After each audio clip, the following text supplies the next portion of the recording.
अस्सलाम वालेकुम पाकिस्तान। मेरा ये सवाल आज के उलमा से है। पाकिस्तान के अंदर मैंने अपनी एज के अंदर देखा है, बात बात पर एक तो फ़िरके, तो शिया है, तो सुन्नी है, तो वाबी है, इन फ़िरक़ों के ऊपर लड़ाई होती है। इन पॉइंट के ऊपर इनकी बहस होती रहती है। मैं बहरहाल मैं कोई आलिम दीन नहीं हूँ कि इन पॉइंट के ऊपर बहस कर सकूँ, लेकिन मैं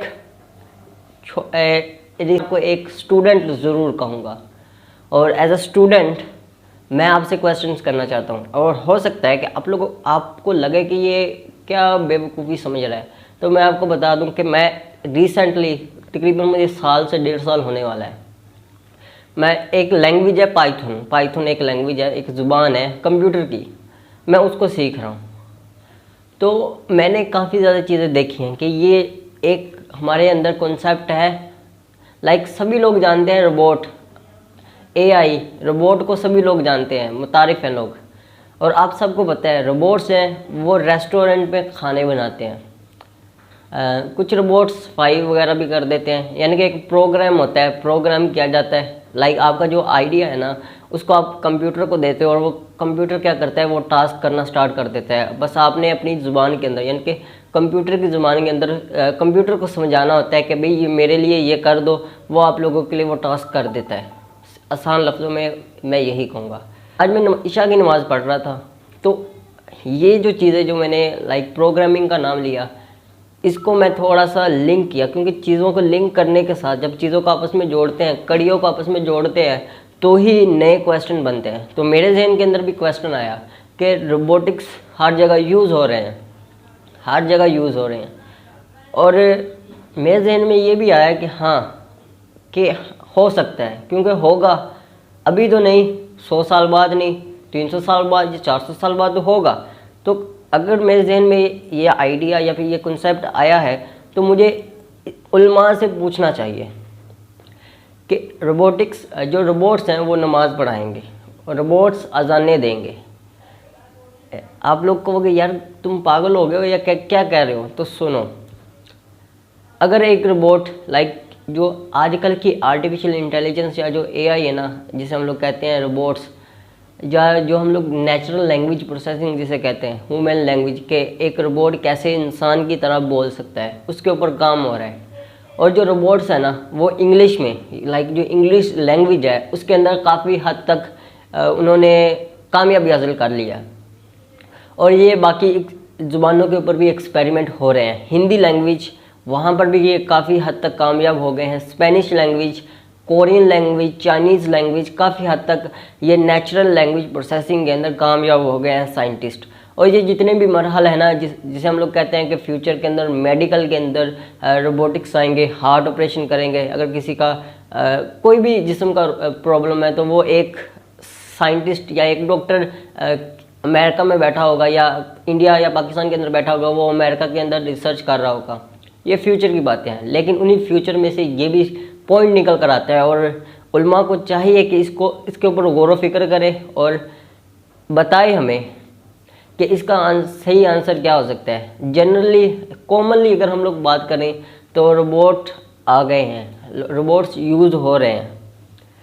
और किसी को अगर नमाज नहीं आती तो उसके लिए भी एक स्पेशल प्रोग्राम किए गए हैं, चीज़ों को समझाया गया है कि अगर किसी को नमाज नहीं आती तो वो अगर लाइक आप ऐसा समझे एक पलंग है और उसके ऊपर एक प्रोग्राम किया गया, एक कंप्लीट नमाज का प्रोसेस है।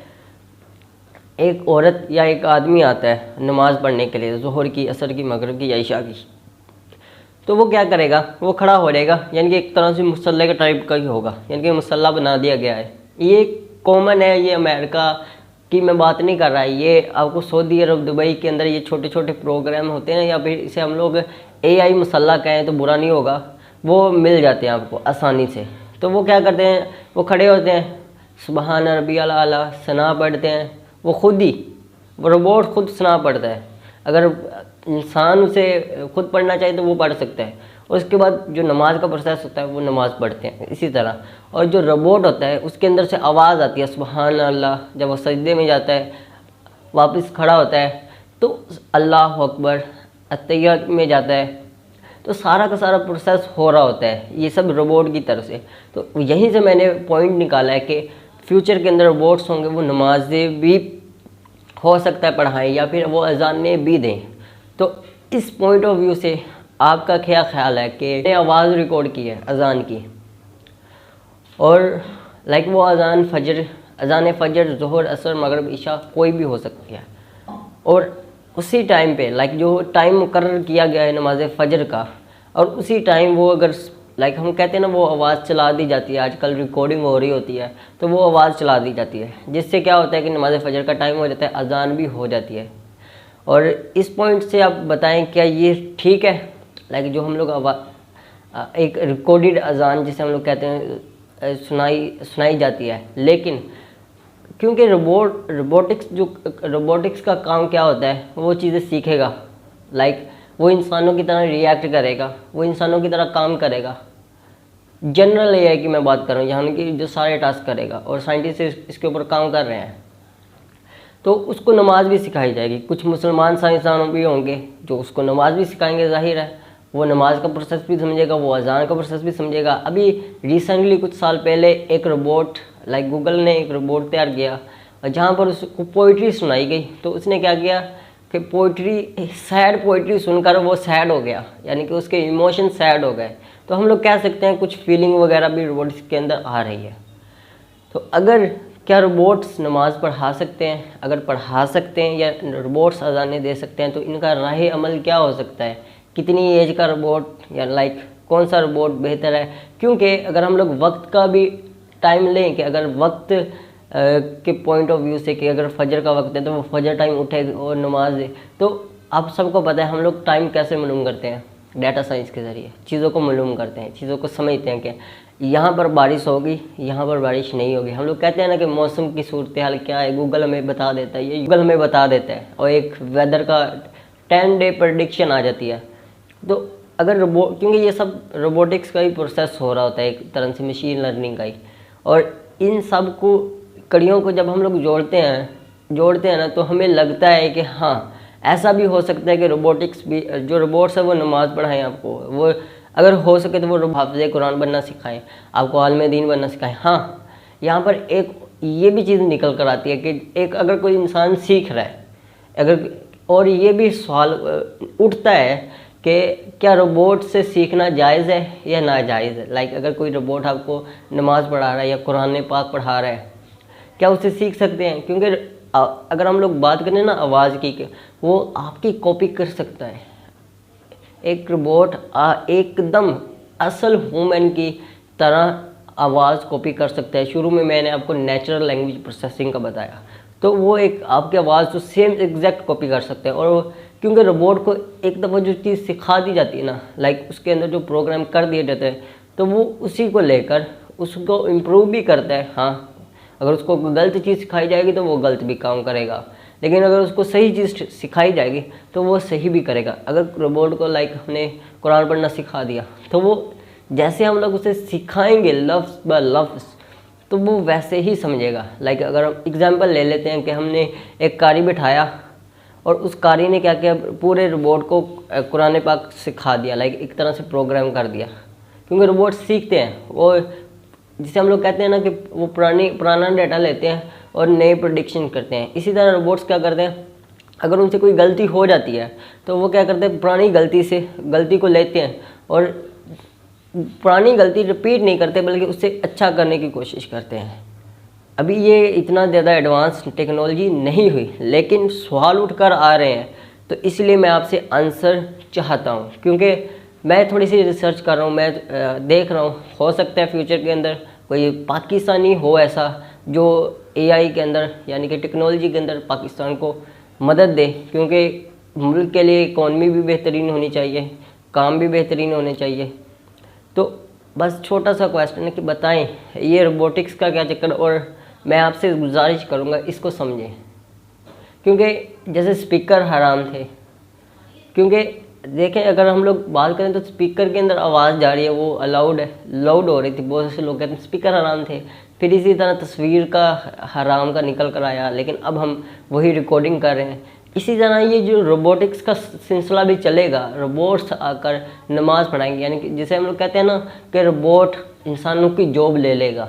इसी तरह यहाँ पर भी ये चीज़ें हो रही हैं और कुछ जगहों पर तो ये किया भी जा रहा है। और अगर आप मैं ये नहीं मान कर चलता कि आप कोई भी हो, बस मुझे ना उल्मा से आप किसी भी मज़हब से, क्योंकि यार मैं ना इन सब चक्करों में नहीं पढ़ना चाहता कि कोई ये वहाबी अशिया है या दो बंदी ने कहा या सुन्नी ने कहा, ये मुझे इससे कोई फ़र्क नहीं पड़ता।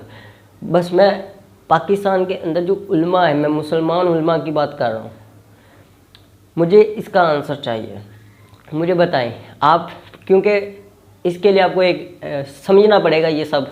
और पाकिस्तान के अंदर ऐसे बहुत सारे एक्सपर्ट बैठे हैं रोबोटिक्स के या प्रोग्रामिंग के या इंटरनेट के, जो समझते हैं इन चीज़ों के, जैसे क्रिप्टो का रौला बड़ा कि ये हराम है या हलाल। इसी तरह क्योंकि कहते हैं ना जो इस चीज़ के अंदर एक्सपर्ट है वही बता सकता है।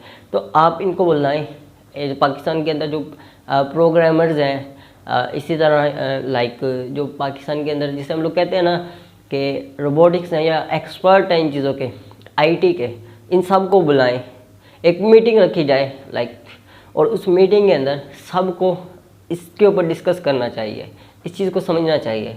क्योंकि पाकिस्तान हमेशा पीछे रह जाता है इन सब चीज़ों के अंदर।